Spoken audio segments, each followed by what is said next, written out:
ఆ పాట పవిత్రత పోయిందిరా ఎదర. శారదా నువ్వు ఎంచుకుని ఆగమేంటి తీసుకున్న తాళమేంటి వేదవా చెప్పు బలపట్ట. చెప్పు కాదు చెంప, చెప్ప తీసుకొని కొట్టాలి. ఆవేశంలో ఉన్నవాళ్ళుగా అక్కడ అర్థాలు మారిపోతాయి. మౌనమే నీ భాష ఓ మూగ మనస అంటున్నాడు ఆయన. ఇక్కడ ఏం సింపుల్గా ఒక పదం మార్చేస్తే మేకులే నీ భాషవు మూగయేస ఓ మూగయేస అంటే బైబిల్లో కూడా ఆయన గొర్రె పిల్ల వలె వదక తేబడిను ఆయనను నోరు విప్పలేదు, అది యెషయా గ్రంథంలో దేని గురించో రాయబడింది, యేసుకి ఆపాదిస్తారు. అందుకని ఓ మూగయేస అప్పుడు ఆయన ఇచ్చాడు, ఎత్తాడా. నమ్మదగిన వాడు మన దేవుడు. తలంబ్రాలకి తద్దినాలకి ఒకటే మంత్రం, ఎప్పుడు మన దేవుడు, మన గొప్ప దేవుడు, మన దేవుడు. నమ్మదగిన వాడు మన దేవుడు.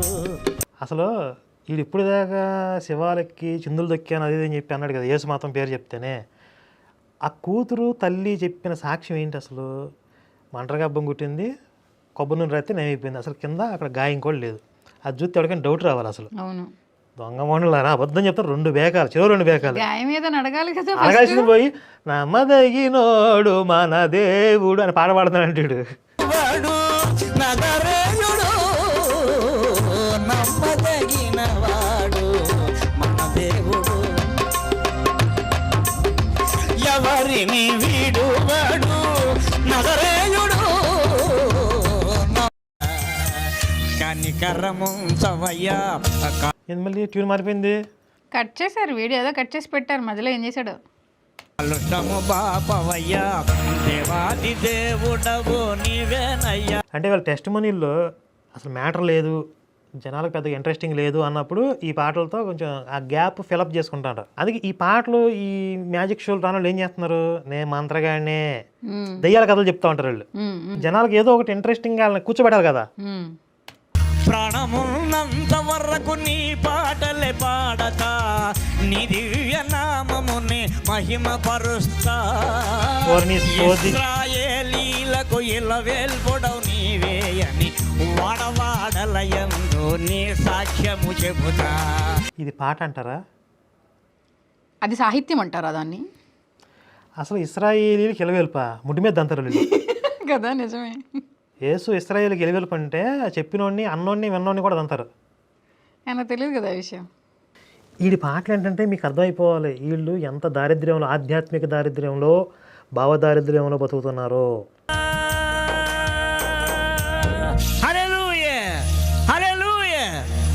హల్లెలూయా రాగం ఇది, వాళ్ళకి అయ్యే రాగాలు.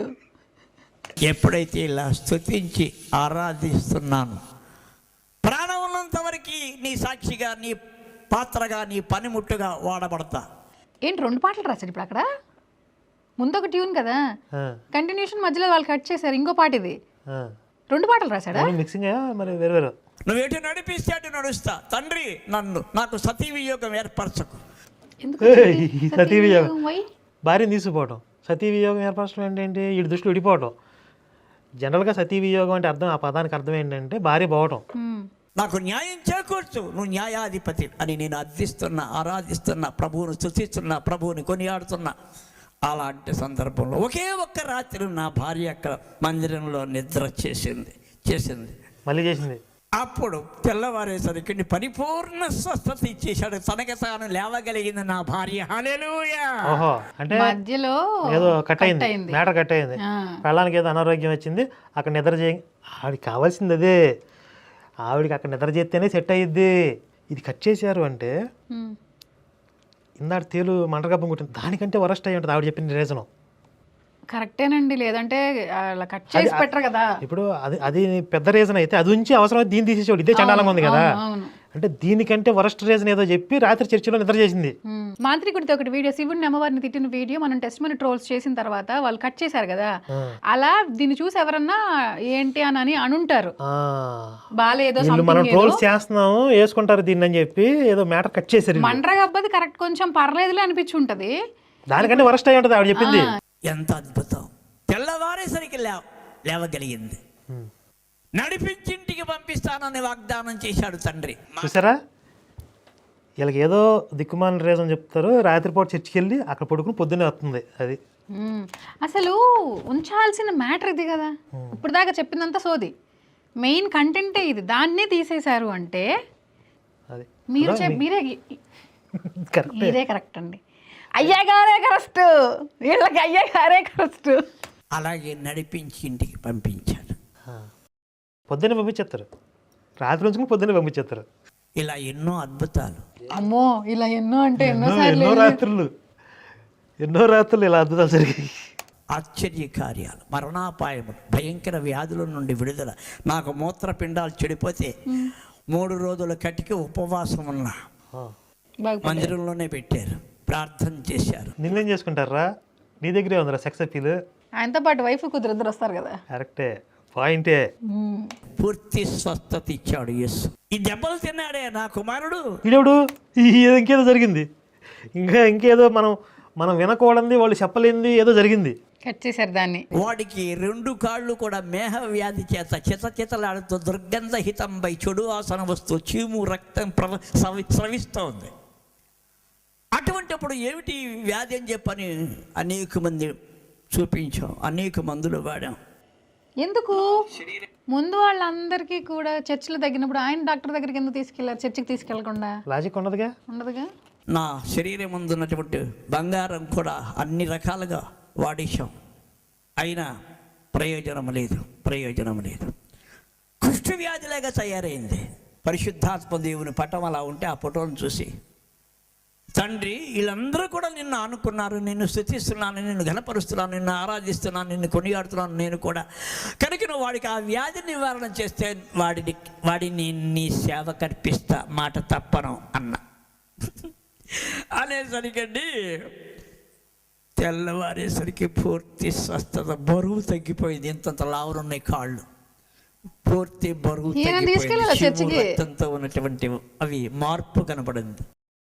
కొడుకుని చర్చికి తీసుకెళ్ళలేదు, ఇంట్లో ఏనే ప్రార్థన చేశాడు. ఓహో, కొడుకుని నేర్చుకొని ఉంటారు వాళ్ళు, వాళ్ళకేం ఉపయోగం? అలా క్రమంగా ప్రార్థన తైలంతోనే, కొబ్బరి నూనెతోనే పూర్తి స్వస్థత ఇచ్చేశాడు దేవుడు. ఈ అజ్ఞాన వేదికలు ప్రదర్శనలు చేసేవాళ్ళు ఈ కొబ్బరి నూనె ప్రచారం చేస్తున్నారు. మరి మీ కళ్ళు దుబ్బాయా, చెవులు దుబ్బాయా? వినండి, కొబ్బరి నూనె అట మీకు చేసి చూపిమనండి. కొబ్బరి నూనె మిరాకిల్స్. మన పిల్ల భవ్యశ్రీ చచ్చిపోయింది కదా. ఓన్లీ టెస్టిమోనీస్ లో మాత్రమే జరుగుతున్నాయి అద్భుతాలు, రియల్ గా ఎవరికి జరగట్లా. ఇప్పుడు వాళ్ళు ఇలాంటి మిరాకిల్స్ చూసి కదా అవి నిజమని నమ్మి చచ్చిపోతున్నారు కదా. ఇలాంటి అద్భుతాలు ఎన్నెన్నో చేస్తున్నారు. నాన్న పర్వాలేదు, ఇక ప్రభువుని అనుకున్నాడు, ఇక రేపో మాపో బాప్తీసం తీసుకుంటాడు అని నా బిడ్డ, నా కుమార్తె అనుకొని, అదేంటి అప్పుడెప్పుడు పాటలు పాడేశాను, నమ్మేశాను, నిన్నే కొనియాడతాను, నేను వదిలిపెట్టను అని చెప్పి అప్పుడే పాటలు పాడేసి ఇప్పుడు పర్వాలేదు నాన్న నమ్ముతున్నాడు అని చెప్పి కూతురు ఇప్పుడు అనుకోవటం ఏంటి? మధ్యలో వాళ్ళ కొడుకు కూడా, వాళ్ళ ఆవిడకి హెల్త్ బాగైందా, కొడుకు ఏనే ప్రార్థన చేశాడంట, బాప్టిజం తీసుకోవడానికి ఇప్పుడు ఏం సిద్ధమయ్యాడు. ఇప్పుడు స్క్రిప్ట్ రాసేటప్పుడు కనీసం దృష్టి పెట్టండి రా. వెధవ వేషాలంకరణ మీద పెట్టిన శ్రద్ధలో సగం ఆ స్క్రిప్ట్ మీద పెడితే దరిద్రంగా ఉండదు కదా. చిచే, రామాయణం, భారతం, భాగవతం, భగవద్గీత, శివపురాణం, శక్తి పురాణం, వైష్ణవ పురాణం, గురునానక్ పురాణం, సాయిబాబా పురాణం, యేసు పురాణం, అవి కూడా చెప్తే అయిపోయేది కదా. పీస్ పురాణం అని చెప్పచ్చు. ఇలాంటి 18 పురాణాలు ఎన్నో. 18 పురాణాలు అంటే కలిపేశాడండి అదవా. గురునానక్ పురాణం 18 పురాణాల్లో ఉందన్నమాట. మీకు కూడా కోపం వచ్చింది, మనిషికి వచ్చినంత వచ్చింది మీకు తెలుసా? నాకు ఈ మధ్య కోపం వచ్చేస్తుందండి, ఏం చేయాలి అర్థం కావట్లే. అయితే వాటిలో ఉన్నటువంటి కొన్ని పురాణాలన్నీ, ఈ హరికథకు సంబంధించినటువంటి పురాణాలు ఇవన్నీ కూడా ఆవిడ సంచిలో పెట్టుకుని సీక్రెట్గా తీసుకెళ్ళి కాలంలో బారేసింది. వాళ్ళ ఆవిడ కాదు, వాళ్ళ అమ్మాయి. ఈ నా కొడుకులు ఏం చేయాలి చెప్పండి? ఇక ఇప్పుడు నేను బూతులు తిడితే తిట్టానంటారు. శివశక్తి వాళ్ళు ముందు మొదలుపెట్టారంటే ఈ నా కొడుకులు, ఈ నా ముంజ కొడుకులు, ఈ ముంజులకు పుట్టిన నా కొడుకులు, ముంజుకు పుట్టినోని దేవుడని నమ్మే ఈ నా బట్టలో అక్కడ కంట్రోల్ చేశాను. నా కొడకల్లారా అంటే ఇప్పుడు మీరేం చెప్తున్నారు? మతం మారిన నా డాష్ గాళ్ళు అందరినీ తీసుకెళ్ళి హిందూ గ్రంథాలని, హిందూ దేవుళ్ళ విగ్రహాలని తీసుకెళ్ళి మురికి కళ్ళబడని అని చెప్తున్నారు. ఇండైరెక్ట్గా కదా, డైరెక్ట్గానే చెప్పారు. అదే మేము పడేసా, మీరు కూడా పడండి అని, అదే కదా. అంతే.